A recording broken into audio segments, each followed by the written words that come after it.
Muito bom dia a todos. Nesse momento grave do Brasil, eu queria mostrar para vocês onde eu estou sintonizado. Estou sintonizado na maior rede jornalística do mundo, que é a CNN, portanto, a meu ver, de forma insuspeita, fazendo comentários com todos os seus jornalistas a respeito da demissão anunciada por Sérgio Moro. E eu estava pensando aqui com os meus botões que o meu dever de homem de imprensa seria de alguma forma comentar. E também tentando avaliar se eu estava tendo realmente, digamos assim, uma avaliação correta desse momento, ou pelo menos na minha desimportância, porque evidentemente existem pessoas muito mais qualificadas, melhores, mais bem posicionadas na imprensa. Mas eu tenho uma história de 57 anos que eu estou na imprensa, desde os idos, quando eu tinha 16 anos de idade. Eu vi nascer a profissão de jornalismo no Brasil. Quando eu entrei, quando eu fazia reportagens juntamente com o meu irmão, naquela época não havia esta profissão. E eu me lembro da forma do seu nascimento, do orgulho que todos nós tivemos, da responsabilidade da imprensa muito mais por parte dos seus vocacionados do que dos seus empresários. Dos empresários que tinham ali um negócio, e um negócio cedido pelo governo. Uma coisa que é muito discutível, né? Porque os canais de televisão, os canais de rádio são sempre do governo.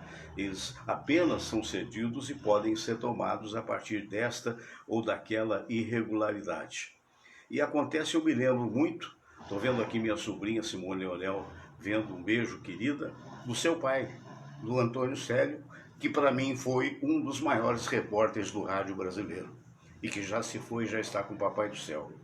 Então nós estávamos ali no início, quando a imprensa era apenas a possibilidade de nela efetuar uma vida, de participar, de trabalhar e o dever de comunicar. Sem a comunicação, você não tem educação. Comunicação é da maior importância, não é?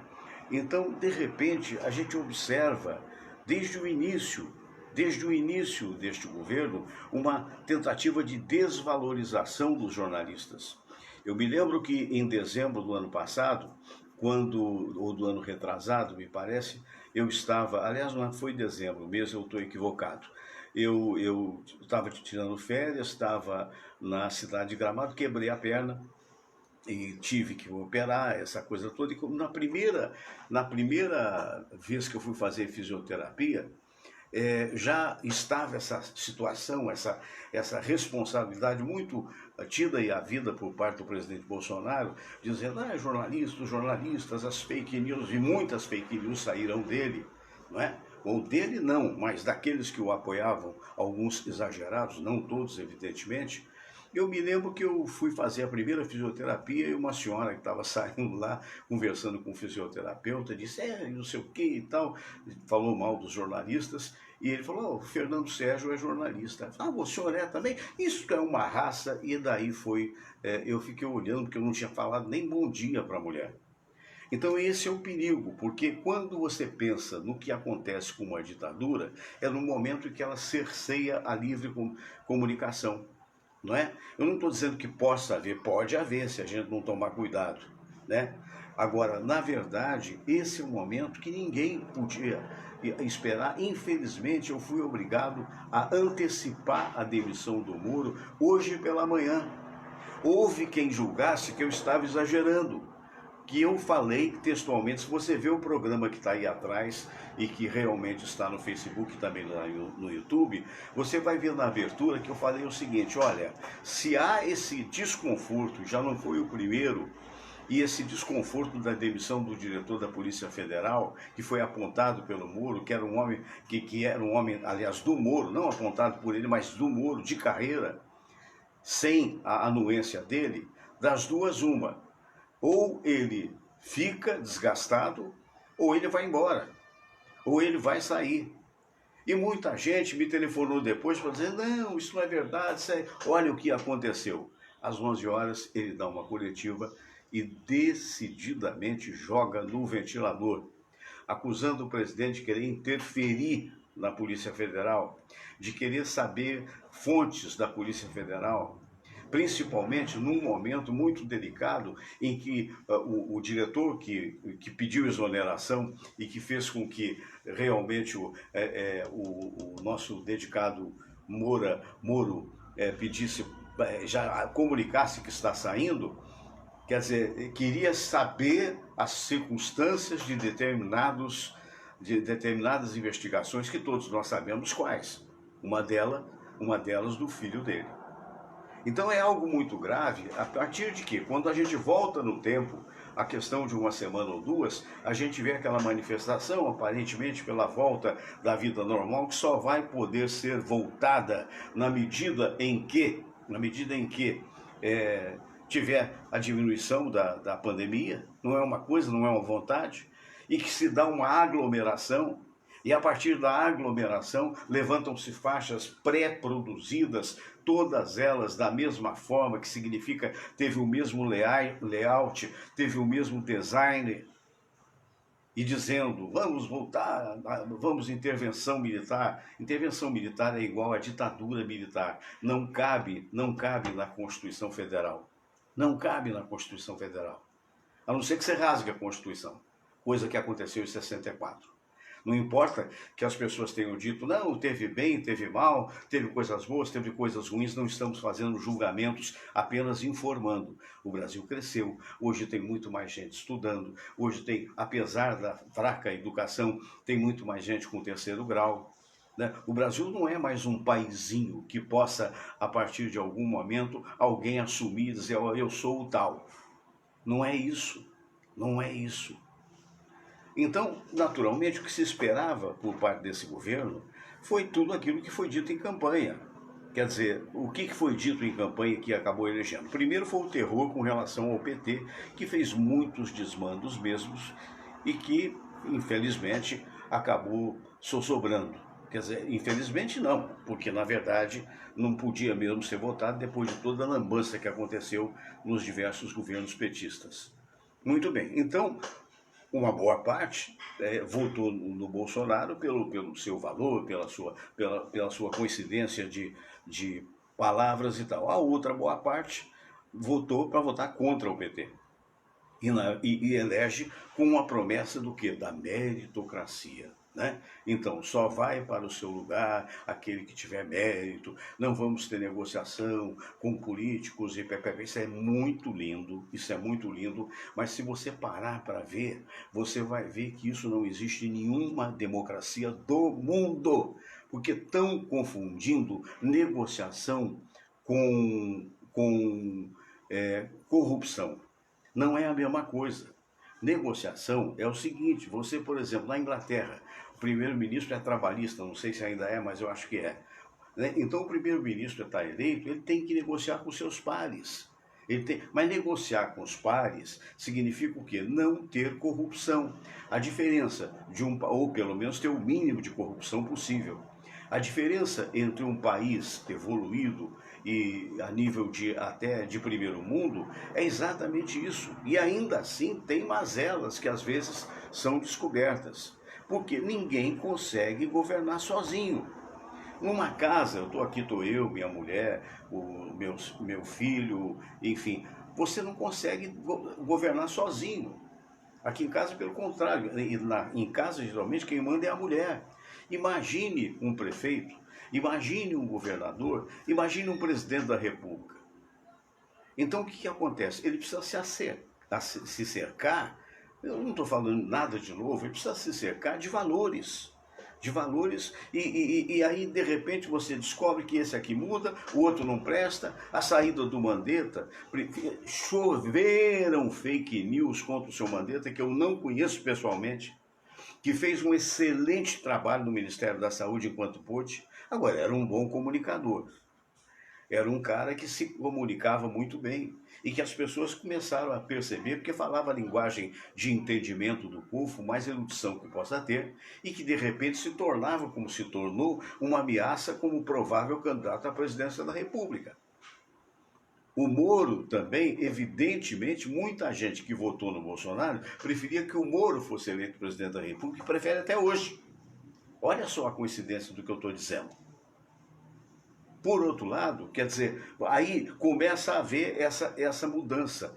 Agora é aquela história, vamos lá, tem um amigo que disse, Mandetta e fez isso, fez aquilo. Peraí, calma, calma. Cadê a prova? Não existe prova, pelo contrário. Se você botar nos órgãos de imprensa, muito daquilo que foi dito pelo Zap e que foi repetido ad nauseam em latim, quer dizer, a náusea, né?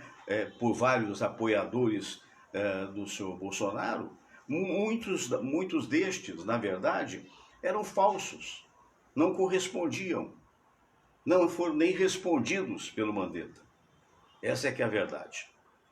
Então, de repente, tira e substitui por outro, que era absolutamente desconhecido e tal, pelo menos talvez seja conhecido na área médica, e Deus permita que possa fazer realmente, mas nesse momento foi um erro, esse da substituição, foi um erro absurdo, porque nós estamos em plena pandemia, com milhares de pessoas internadas, milhares de pessoas morrendo no mundo inteiro. Eu ouvi da CNN Internacional alguém comentando, dizendo: o Brasil é o único país no mundo que está em crise política apesar da pandemia, ou está na pandemia apesar da crise política. Quer dizer, meu Deus do céu, ao invés de administrar, os caras estão pensando em eleição. Eu não sou a favor do senhor Bolsonaro, não sou contra, não sou a favor do senhor, como é que chama, do Dória, mal conheço, admiro pela trajetória como empresário, do seu Witzel, que não votei nele, mas admiro por quê? Porque foi um homem que saiu do Ministério Público, né? É isso, como juiz, né? Arriscou a sua carreira, a exemplo do Moro, e conseguiu se eleger. Então é admirável. Agora, se não houver união entre as pessoas, quer dizer, como é que vai se defender? Não é só da pandemia, não. Como é que as pessoas vão confiar se de repente um presidente da República quer intervir na Polícia Federal, que é um absurdo isso. É um absurdo. Polícia Federal tem que ter isenção para poder investigar. Para quê? Para fazer exatamente o que ele, Bolsonaro, disse na campanha: ser contra a corrupção. E se eu não tinha assim, um conhecimento maior a respeito do ministro Moro, quer dizer, naturalmente admirei a coragem dele de deixar uma carreira sólida de juiz, né? Uma carreira em que poucos ganham o que o juiz ganha no Brasil. Não é que ganham demais, não, é que todos os outros ganham de menos. E ele deixou isso para confiar no cidadão Bolsonaro, para confiar naquele propósito. E eu ouvi, logo que ele assumiu, o discurso dizendo que ele era qualquer coisa parecida com isso que foi dito pelo Bolsonaro, que ele era um marco na história do Brasil, na justiça do Brasil, uma coisa assim. Agora deixou de ser. Então, ontem, minhas fontes diziam, olha, ele vai sair. Outras fontes diziam, não, ele vai até deixar uma condição, demite o seu fulano, que o Bolsonaro queria demitir, mas ele coloca um outro.